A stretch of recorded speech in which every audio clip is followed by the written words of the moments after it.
NECC, both the small division and the big division championships have been wrapped up.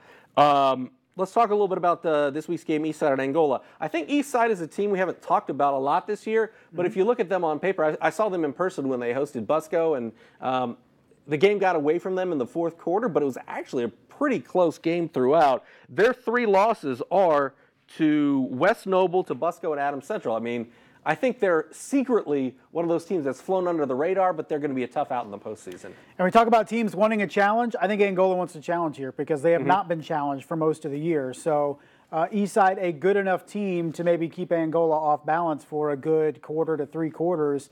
You hope for Angola's sake that they get that because they have a challenging sectional. Culver Academy is not an easy first round. A team that they went there last year, beat Culver in overtime, so the precedent has been set. But back-to-back overtime games last year to win a sectional championship. Is it going to be as challenging for Angola here this year? We'll see. Cockcroft Mania running wild in Culver last year in overtime. That's what I was going to ask you about is Angola. They've wrapped up the NECC Big Division title. So how much can they get done this week to get them ready for what they hope is a long playoff run in a difficult sectional? It's very difficult because you've craved those challenges that Angola just hasn't had this year. They've been very dominant in the NECC, and people have even thrown around as Angola need to switch conferences because of how dominant they are. Well, it's only been a 2-year run here. You have to factor in every other sport as well. So, yeah, it sounds good to go to the ACAC or NE8 or something like that, but long term, maybe that's the thing if they continue to dominate. But it does hurt them because week to week, they're not having to come out and play a complete 4 quarters of football. That sectional is brutal. The regional is too. And it's tough to compare Angola to some of the teams in the SAC because last year they go undefeated in the regular season. They win a difficult sectional, and then they just get blasted by a Dwenger in a regional. So do we see something similar? I think Angola fans are hoping not.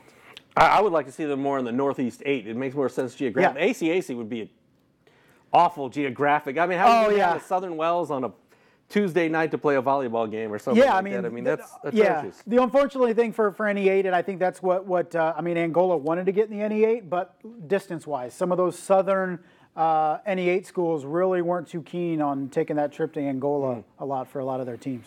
All right, elsewhere in the NECC, Fairfield at Busco, Lakeland at Bluffton, Traders Point at Fremont, West Noble at Prairie Heights, and Central Noble at Garrett.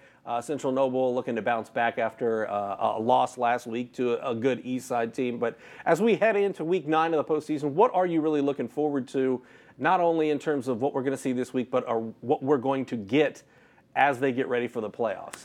I want to see which team is peaking when they need to be. Snyder looks really good right now. Does Dwenger bounce back? Does Wayne bounce back? Does Angola keep it going? East Noble, all these teams positioning themselves, some of them playing for conference titles this week, others looking forward. So I think all about momentum, staying healthy. And then, we talk so much about the SAC and how crazy it was. You look at the standings right now, and it's kind of like, are there really any surprises in there based on how this is going to end up? Whoever wins the SAC, the teams we thought would be in the lower half are kind of there. The teams in the upper half are there too. So despite all the chaos we had week to week, wasn't too many surprises once all the dust settled. All right. It should be a very interesting Week 9 as we get ready for the postseason here on Inside the Zone. For Justin, I'm Glenn. We'll see you next Monday.